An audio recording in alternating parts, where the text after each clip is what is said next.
The happiness of a man in this life does not consist in the absence, but the mastery of his passions. So that's by Alfred Lord Tennyson.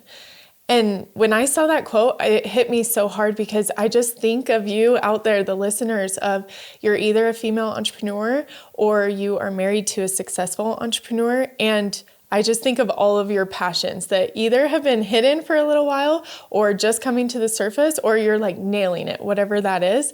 But today I want to talk about mastering those and what it looks like to master things, but then also to actually be an implementer with this is a huge shift. So I'm going to define mastery. For me, the concept of mastering something is kind of something I've really recently dug into, and it could be in business, in a specific skill, or managing your personal life. And I've thought about this and I'm like, I'm actually a jack of all trades, master of none. I'm like, oh man, I would really like to master a few things. So we're going to come back to that. We hear this term all the time, to master your craft. And I want you to think of, what is your craft? What are your passions? What are the things that excite you in life? And are you mastering those? So I think the true form of feminism, right? You're going to get all sorts of Andrea thoughts in this, but the true form of feminism is a woman having the opportunity to be able to have equality and do what she actually wants. So if that looks like you're the CEO of the home, I want you to master that. If it looks like you starting a business or scaling your business or selling your business, whatever that looks like, I want you to master that, okay? So I'm going to give you two real life examples to kind of start us off today. I wanted to share two things that I have mastered in my personal life. So I think the first one is the Live Big morning. So that first episode, I hope you go back and listen to it to review it.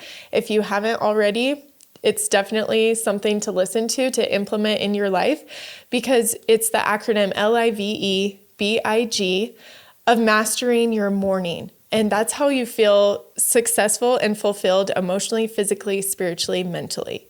And I remember before I started the Live Big morning, and as I mentioned in the first episode, it all started with the book Miracle Morning. I felt a little chaotic in my life. I was like, I'm not really sure where I'm at. I was in college. I was working full-time doing hair. I was taking 18 credits at school. I had a lot of responsibility in church, all these things. And I just felt like, oh my gosh, from the moment I wake up to the moment I go to bed, I'm like worrying about everyone else and all these different things. And I needed to master like who I was for the entire day. And it all started with my morning routine. So it was something that I didn't think of it as mastering at the moment, but I was like, oh man, I'm struggling in my life. Something's got to change. Like, for things to change, I must change. And that's something that I implemented in my life. And I have truly mastered that. I do it on the daily. I make sure that I am being fulfilled and filling my cup so I can like overflow into other people every single day. That's one thing that I've mastered. I think another one that I've mastered specifically in my business is, I remember kind of trying to save a buck, right? To be like, oh, I don't need a team member. I don't need a team member. I can figure it out, right? But because I hired my first team member, so many things came from that. And so I want to give a few examples. So to begin with, I remember the first team member that I hired for Live Big, it held me accountable. I was like, oh man, I got to figure out like some of these systems that I've kind of slacked on in my business, because I'm like, oh, it's just me. I'll figure it out. I'm scrappy. I can do this, right? So I figured out roles and responsibilities. I was like, okay, what things are most important for me to figure out? What things am I going to outsource so that I can be most effective and be the master in my trade?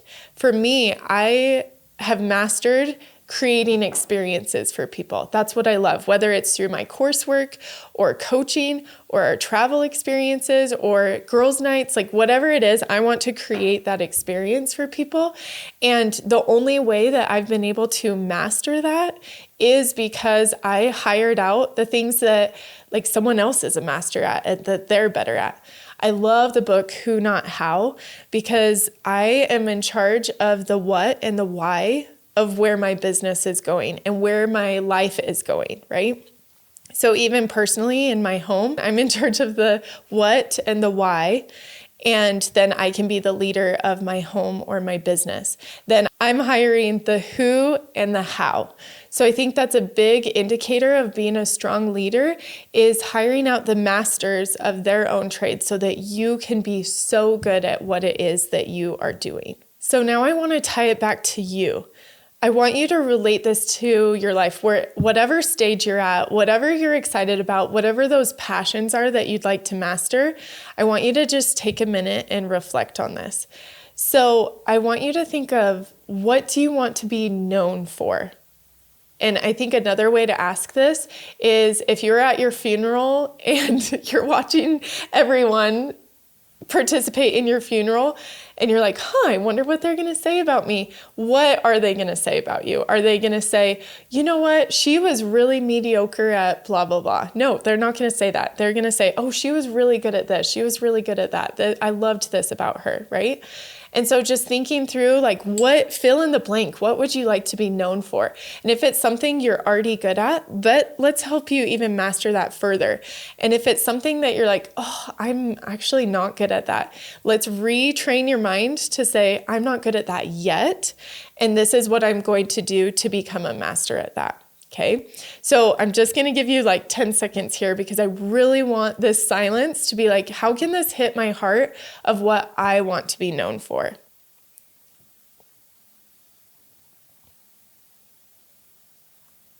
Okay, do you have the thing? If you totally tuned out, maybe it's time to redirect and just think, oh my gosh, I'm really going to apply this and figure out, what do I want to be known for?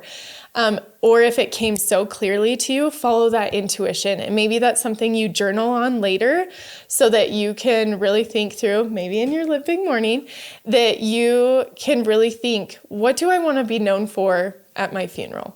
Okay. This next section, we're going to talk about all of your ideas. I'm sure you have so many ideas. Do you just think throughout the day, oh man, that would be such a good solution for this? Or man, I have an idea for my business. Or man, I have an idea for my household if we just did this and this and this. But how many times does that just sit in your notebooks? Do you have notebooks full of ideas, or notes in your phone, or notes in your head of, you're just like, oh my gosh, that would be such a good idea. But then what do? It just kind of sits there. And I think oftentimes this has happened to me before, where I'm like, oh my gosh, that is such a good idea. I'll give you a really funny example. I remember, I loved the idea of fanny packs. And this was before they came back. And I was like, oh my gosh, that would be kind of fun to bring back fanny packs. And I'm no fashion guru. I'm not really a trendsetter with clothes or anything like that. But I literally thought that. And I was like, oh, whatever. It just left. It was an idea. And then all of a sudden, a year later, all of these fanny packs came into fruition. And I'm like, oh my gosh, I could have made a killing off of just bringing those back, And so that's a really stupid idea. I know there's lots of profound ideas, but maybe that's happened to you before, where you're like, oh my gosh, I totally had that idea. Why isn't that coming to fruition? It's because you're not taking action on it, and that idea goes to someone else, because it's probably made to be in the universe. Okay. So going back to those notebooks full of ideas, it doesn't matter if you wrote it down, or you wrote it in your phone, or it's landed in your head, or you told someone the idea. It's the actual implementation that is huge. And so tying that in with mastery, in order to master something, you have to take action, right? So in the Live Big Collective, when I'm talking to students and coaching them through things, one of the things that we talk about is information is not transformation. So just because you learn something, or in this case, you have a great idea, the transformation can't come to fruition without that action. And we like to call that messy action, because I'm a perfectionist in so many ways, and I'm trying to recover from that. But one of the things that has helped me recover from that is just moving forward and trusting that failure is actually learning, right? We've heard that before, but does that really sink into your soul? Does that sink into your heart that In order to master something and in order to take these ideas to fruition, you have to actually implement and do something and learn through the process, right? So I have a challenge for you with this is right now, think of one idea that has been sitting in the back of your mind or in that notebook or whatever it might be in the notes on your phone, and ask yourself, what's one tiny action that I could take this week, even if it's messy, especially if it's messy, and just that one thing, and what could you do to apply it? So if you want extra gold stars right now, you could actually pause this podcast and actually do something with that. Like maybe you need to schedule an appointment to meet with someone. Maybe you need to text someone. Maybe you need to look something up on the internet, or maybe I don't know, whatever it is, hire the coach, whatever it is that is really going to take you to the next level that you kind of been feeling in your gut, like this is what I'm supposed to do. I'm telling you to pause this and come back to it in a second, but go do one tiny thing that's actually going to push you to the next level. Now that you've taken that one action, I want you to become amazing at the follow through of that action. Like, yes, we can kind of get the ball rolling, right? But what are you going to do after that that is going to make you a master at follow through and a master at implementing, right? So with that being said, I want you to think through some of these tips that are going to help you be good at that follow through.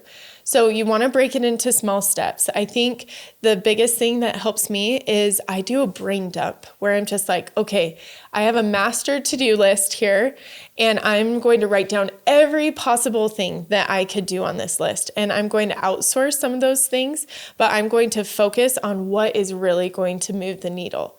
And I have been guilty of this so many times where I've sat in this very office and I'm doing checklist items all day long. And I'm like, oh, look at all these things that I got done. But I'm conveniently avoiding the actual things that are going to get me to the next level. And it's so funny how we do that. And we kind of wear the busy badge where you're like, oh man, like I'm so busy. I just did so much today and I got these things done. But if you're thinking through this master to-do list and this brain dump of ideas and you have an actual plan that is going to get you to the direction that you want to go, that is what's really going to move the needle. Okay. And so I think that's the first step, like do the brain dump, write it all out. And then the next step is to put it in order, to say, okay, if I do this first, then this is going to happen next. And these are all the things that I have to get done here. And then I'm going to give myself a timeline. I'm going to say, okay, by the end of this month, I'm going to have these things done. By the end of next month, it's going to be these. Or if it's something small, it can just be like, by the end of today, I'm going to be done with A, B, and C. And then you're like, oh, I implemented this idea for my home or my business or my relationships or whatever it might be. And then you're done. And it's so crazy because I think there's so many times that we don't realize how quick we can get closer to our goals in one day, in 1 hour, in 10 minutes. But we've just kind of been holding off on the things that we know will actually make the difference. I think mastery, we kind of think, oh, you have to be this amazing leader or have it all figured out or have a clear, exact plan and nothing's going to go differently. No, it's the consistency. It's by small and simple things, great things come to pass. That's what it is, where you're just showing up regularly, consistently to actually make those things happen. The last and final step to this plan is creating accountability for yourself. So is that someone that you live with? Is that someone that is a friend of yours? Is that a coach?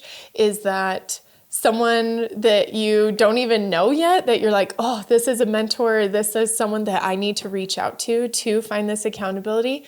And my coach, Kevin, taught me to have an outside perspective of what is really going to hold you accountable. So if you're signing up for a marathon, for example, an outside source would be, I just need to sign up for the marathon. You don't wait until you're signing up or until you're all trained to sign up for the marathon, you go and schedule it so that you have this outside source saying, you got to start training, you got to keep training, you got to keep up, right? And so what are those things that you can do to help yourself master these? Again, if the idea is just in your brain or just in a notebook, you don't have a plan, you don't have it all figured out, you don't have that external source to really hold you accountable, are you going to do it? You haven't so far. So I'm hoping that you're taking some of these skills and some of these ideas in this podcast to be able to actually get you to the goal that you want. Okay? This last little piece, I want to bring it all together. Where you are now, I'm going to wave my magic wand, and you are now a master implementer. Okay, so what does that look like for you? I want you to just sit with that for a second. If you are a master implementer and you are showing up as the highest version of yourself, what does she look like? How does she show up? How does she act? What are the little things that she does consistently every day to become the master of fill in the blank, whatever you want to work on? So that's what I want to leave you with today for your action, is to take what you've learned today and actually do something about it, actually implement it. So if you didn't pause beforehand to do the thing that's really going to move the needle, I hope right after this, you take this to the next level by just taking one step closer, and hopefully that will help snowball you into becoming the master and finding your own passion. So I'm going to read that quote that I read at the beginning so that it just seals it in your heart. He says, "The happiness of a man in this life does not consist in the absence, but the mastery of his passions." So instead of, pulling the absence out of your passions and sacrificing yourself for your business or home or relationships or whatever it might be, your happiness lies in mastering these passions. So I hope you take it to the next level by actually taking messy action moving forward.